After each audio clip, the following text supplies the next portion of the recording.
Hello guys, welcome back to our channel. So మొన్న Christmas సెలబ్రేషన్స్కి ముందు రోజు అయితే నేను ఒక యాక్టివిటీ అయితే చేపించాను పిల్లలతో. అది ఆల్రెడీ మీరు చూసారు కదా. ఏంటంటే క్రిస్మస్ ట్రీని రెడీ చేపిస్తున్నా పిల్లలతో. ఇది ఒక ఆర్ట్ అండ్ క్రాఫ్ట్. సో పిల్లలు అయితే చాలా ఎంజాయ్ చేస్తూ చేశారు. నార్మల్గా ఆర్ట్ అండ్ క్రాఫ్ట్ అనగానే పిల్లలంతా యాక్టివ్ అయిపోతారు, మేము చేస్తామని. సో నేనైతే ఫస్ట్ ఎవరు సైలెంట్ ఉంటారో వాళ్ళనే ఫస్ట్ చేపిస్తా యాక్టివిటీ. తర్వాత నెక్స్ట్ మేము సైలెంట్ ఉంటాం, మేము చేస్తామని పిల్లలు అయితే చేస్తారు. సో ఇలా ఈజీ వేలో క్రిస్మస్ ట్రీని అయితే చేపించాను పిల్లలతో. చూడండి ఎంత బాగా చేశారో. ఇలా ఫస్ట్ పేపర్ని ఫోల్డ్ చేసి తర్వాత సర్కిల్స్ అయితే డ్రా చేసుకోవాలి, 3 సర్కిల్స్. సో వాటిని అయితే కట్ చేసుకోవాలి, తర్వాత వాటిని ఫోల్డ్ చేయాలి, తర్వాత ఆ ఫోల్డ్ చేసిన వాటిని అయితే స్టిక్ చేసుకోవాలి. చూసారు కదా మా పిల్లలు ఎంత యాక్టివ్గా చేస్తున్నారో. అలా 3 స్టిక్ చేసిన తర్వాత చిన్న లీవ్స్ లాగా అయితే క్రియేట్ అయిపోతాయి అవి.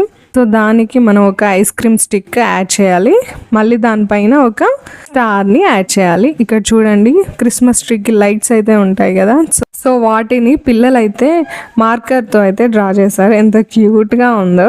వాళ్ళ చేతితో వాళ్ళు అలా చేస్తే చాలా బాగా అనిపిస్తుంది. ఈవెన్ పేరెంట్స్కి కూడా అది చూస్తే మంచిగా అనిపిస్తుంది కదా. వేదాంత్ కూడా అలా చేస్తే నాకైతే చాలా హ్యాపీగా అనిపిస్తుంది. వాడి చేతులతో వాడేదో ఒక క్రాఫ్ట్ని రెడీ చేయడం. సో ఇలా క్రిస్మస్ డేకి అయితే నేను క్రిస్మస్ ట్రీని రెడీ చేపించా మా క్లాస్ వాళ్ళతో. ఎలా ఉంది, బాగుందా? నేనైతే మా క్లాస్ వాళ్ళతో ఇలా క్రిస్మస్ ట్రీని అయితే చేపించాను కదా. వేరే టీచర్స్ అయితే ఇంకా క్రిస్మస్కి చాలానే ఉంటాయి కదా, శాంటా క్లాస్ ఇంకా వేరే. సో అలా ప్రతి ఒక్కరు ఒక్కో క్లాస్కి ఒక యాక్టివిటీ అయితే చేపించారు.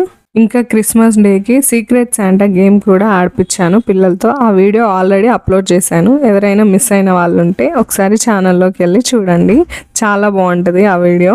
సో ఇలా క్రిస్మస్ డేకి అయితే మేము చాలా ఎంజాయ్ చేసాము. సో ఈ క్రాఫ్ట్ ఎలా అనిపించిందో కామెంట్లో అయితే షేర్ చేయండి. ఈ క్రాఫ్ట్ పేపర్స్ని అయితే నెక్స్ట్ డే పిల్లలతో వాళ్ళ ఇంటికి అయితే సెండ్ చేసాం. పిల్లలు అయితే చాలా హ్యాపీగా ఫీల్ అయ్యారు అవి చూస్తూ. సో ఇదేనండి నేనైతే చేపించిన క్రాఫ్ట్ క్రిస్మస్కి. ఈ వీడియో కనుక మీకు నచ్చినట్లయితే లైక్ చేయండి, షేర్ చేయండి అండ్ సబ్స్క్రైబ్ చేసుకోవడం అయితే అస్సలు మర్చిపోకండి. Thank you so much for watching. ఇవేనండి పిల్లలు రెడీ చేసిన క్రిస్మస్ ట్రీ. బాగుందా? బాగుంటే లైక్ చేయడం అస్సలు మర్చిపోకండి. Thank you so much for watching.